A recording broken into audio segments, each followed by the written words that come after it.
Pemirsa, kembali lagi dalam MVB Indonesia, Doing Good is Good for Business. Setelah tadi kita membahas mengenai apa itu MVB Indonesia, kini kita akan melangkah lebih jauh lagi, berbicara mengenai peran teknologi dan kaitannya dengan keberlanjutan bisnis dan praktek bisnis yang baik. Sudah hadir bersama saya MVB Indonesia Board of Advisor, Andi Zainas. Halo Mas Andi, nah ini startup kita tahu sudah banyak, dan sekarang mungkin anak-anak muda khususnya, entrepreneur muda, mereka sepertinya saat membuka startup, membuka usaha online seperti itu.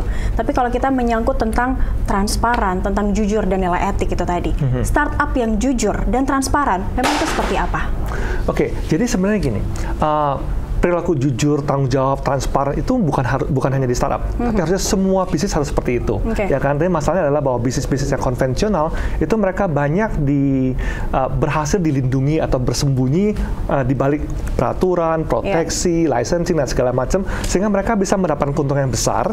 Tapi di satu sisi pelanggan yang dirugikan dan tereksploitasi. Misalnya kita nggak tahu kalau modalnya tuh hanya 5 perak, tapi jualnya 5.000 misalnya. Tapi masyarakat sudah dirugikan, tapi mereka tidak tahu kalau mereka dirugikan. Ya, kalau dulu tuh susah taunya kan, karena bagaimana dia tahu modalnya lah, proses produksi dan sebagainya gitu kan ya.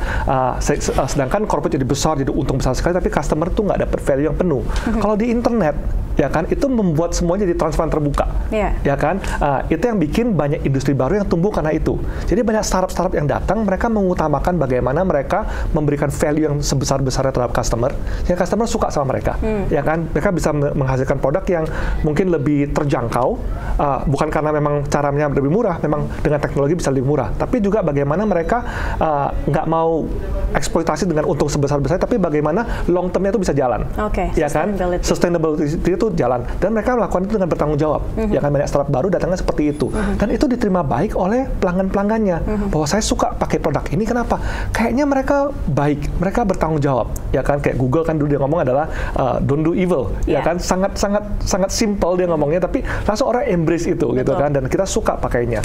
Dan juga di dunia internet, transparansi itu sangat terbuka. Kalau orang nggak suka langsung komplain, ya kan, gitu, komplain kan langsung tersebar lebar sekali, jadinya mereka masalah. Jadi banyak perusahaan-perusahaan yang masuk di digital itu nggak berani macam-macam. Ya, karena gitu macam-macam, customer pindahnya gampang, tinggal ketik aja URL baru sudah pindah. Apalagi sekarang masyarakatnya sudah sangat melek dengan teknologi. Pilihan mereka juga semakin banyak. Dan komplainnya juga gampang gitu kan. Jadi makanya akhirnya kelihatannya kayak dipionirkan oleh banyak perusahaan-perusahaan startup atau teknologi, tapi intinya yang harus bertanggung jawab, harus transparan, bukan cuma perusahaan teknologi atau startup, tapi seluruh pelaku industri. Tapi kalau misalnya di dunia usaha, mungkin terlalu baik pun akan susah mendapatkan keuntungan. Tapi sementara menggunakan teknologi tadi yang Mas Andi sampaikan, menggunakan teknologi justru lebih mudah untuk terlihat transparansinya saat perusahaan itu berjalan. Nah, bagaimana mendapatkan keuntungan dari sebuah perusahaan yang biasanya mungkin menggunakan teknologi yang lebih transparan, lebih mudah didetect atau jika ada kesalahan oleh masyarakat seperti itu. Jadi gini, istilah yang kalau terlalu baik susah cari uang, itu kan yang itu mungkin harus perbaiki ya, karena gini. Di masa sekarang ini, apalagi zaman digital, adalah pelanggan itu tuh pintar, udah tahu, ya kan, dan mereka cenderung kadang-kadang mereka mau pilih satu produk bukan karena tapi karena mereka beli idenya, dia percaya dengan idenya, ya kan, so become jadi semacam competitive advantage buat perusahaan itu by doing good, ya kan. Jadi jangan sampai itu jadi semacam, wah, kalau saya berbuat yang baik jadi mahal nih barang saya, Pak. Nggak harus seperti itu, bahwa tetap produknya bisa bagus, ya kan.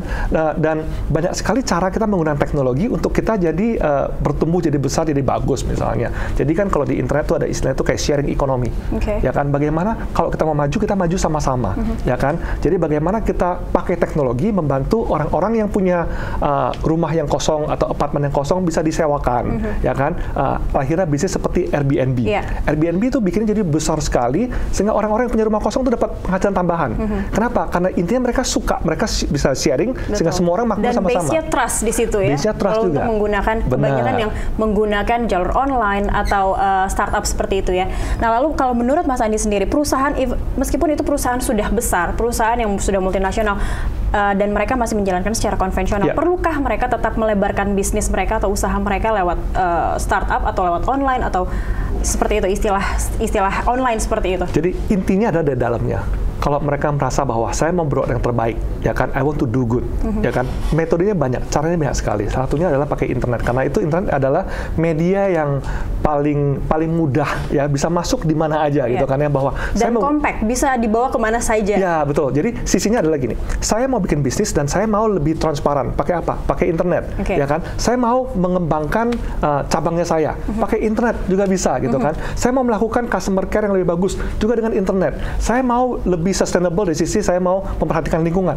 Dengan digital, go green gitu juga bisa. Jadi teknologi itu sangat membantu. Jadi ya saya banyak industri yang kalau memang mereka belum embrace, saatnya nih sebenarnya kan pakai kesempatan ini, saya mau berlaku yang baik, ya kan, untuk benar-benar masuk dan melayani customer dengan lebih baik lagi. Oke. Nah, lewat program ini, lewat program Most Valued Brand ini, sebenarnya yang ingin diberikan oleh perusahaan-perusahaan ini supaya mereka lebih attach lagi dengan teknologi, apa yang akan dilakukan? Apa yang akan diberikan oleh perusahaan-perusahaan saat mereka mengikuti program MVB ini? Oke, jadi pertama ada perubahan paradigma bahwa menyembunyikan informasi atau mengeksposisi customer itu bukan cara untuk mendapatkan value yang terbesar, ya kan? Kita harus bangun value dengan cara memberikan yang terbaik ke customer, akhirnya uang bakal datang sendiri, ya kan? Ini yang pertama. Kemudian mulai lihat customer mereka sekarang adalah banyak kan di all the millennials kan, anak-anak muda semua. Mereka aksesnya dari dunia digital, ya kan, dunia internet. Mereka lihat konten tuh bukan yang